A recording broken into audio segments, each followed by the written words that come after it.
Hi, everyone. This is a story that I've never really shared with anyone. It's the kind of story that you hesitate to tell because, well, it's hard to believe.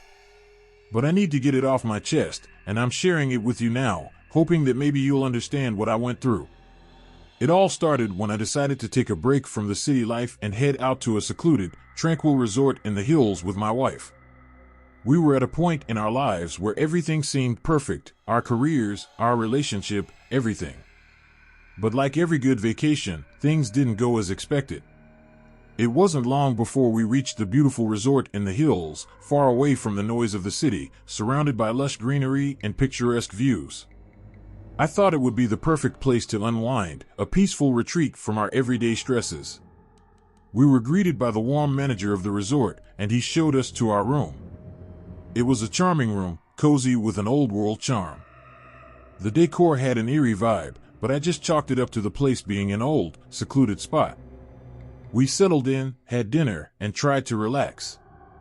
But soon, something didn't feel right. One night, after a long walk in the cool evening air, my wife, Priya, started to feel uneasy. It was subtle at first. A small chill, a sense that we were being watched, but nothing major. I tried to reassure her, it's probably just the place's old atmosphere, nothing more. But as the days passed, things escalated. Strange sounds. Mysterious figures in the reflection of mirrors. And worst of all, Priya started to behave differently. Her mood shifted drastically. She became quiet, distant, and she even started seeing images of a woman who wasn't there.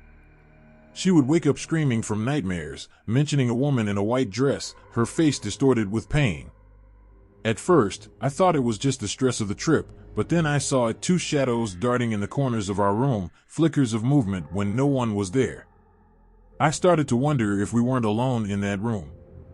But nothing prepared me for what happened that night. Priya went to bed early that evening, exhausted from another restless night. I stayed up reading, trying to distract myself.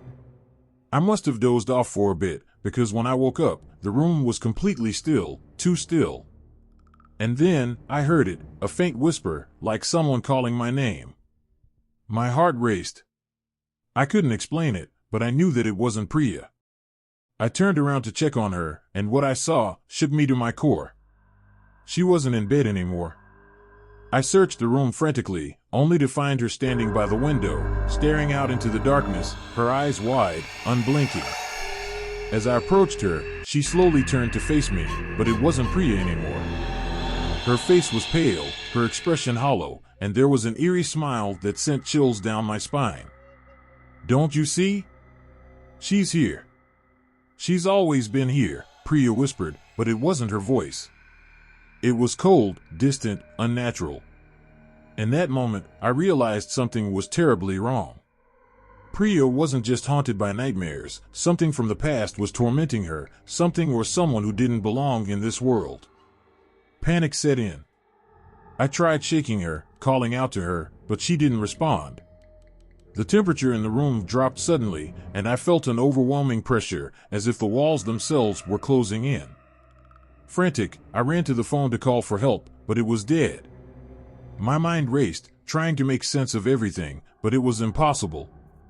Then, I remembered the manager mentioning something about the history of the resort when we arrived, a story about a tragic death many years ago. A woman named Mira had been a guest here long ago and had mysteriously disappeared. Her body was never found, and rumors swirled that her spirit haunted the place. I couldn't ignore it anymore. Something told me the key to everything was Mira.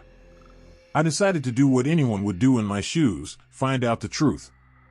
I began to investigate, looking through old records, and speaking with the locals in the village nearby. It wasn't easy to get information. People were reluctant to talk about the past, but eventually, I pieced the puzzle together. Mira had been in love with a man, but the relationship had ended tragically. Desperate and heartbroken, she had taken her own life in that very room, and ever since, her spirit had been trapped here, unable to rest. But there was more. The woman in Priya's nightmares, she wasn't just an innocent ghost. She was angry, vengeful, and she had latched onto Priya because of an ancient curse tied to the place. The only way to set things right was to confront Mira's spirit and help her find peace. I couldn't let Priya suffer any longer. I gathered everything I had learned and performed a ritual in the room, saying the words that I had heard in the local temple, praying for the spirit to find the peace she longed for. As I did, the room began to tremble, and a cold wind swept through the room. Priya collapsed to the floor, and for a moment, I thought I had lost her. But then, the whispering stopped. The cold receded. And when I looked at Priya, she was back to herself, calm, breathing normally, no longer the hollow shell I had seen before. Her eyes cleared, and she looked at me with recognition, with warmth. The curse had been lifted. The next morning, we left the resort immediately, unable to stay any longer. But even as I packed, I could feel the weight of the experience still lingering. Priya and I never spoke of it much after that, but I know she remembers. We both do. The place, the spirits, the terror, it all happened. And it's a part of our lives that we'll never forget. Now, as I share this with you, I know it sounds unbelievable. A haunted resort? A vengeful ghost? It's the kind of story you'd expect to see in a movie. But trust me, it happened. And it's something I can never erase from my mind. So, to anyone out there who's ever experienced something strange, something unexplainable, just know you're not alone. Some things can't be understood, but that doesn't mean they're not real. And that's my story. Thank you for listening.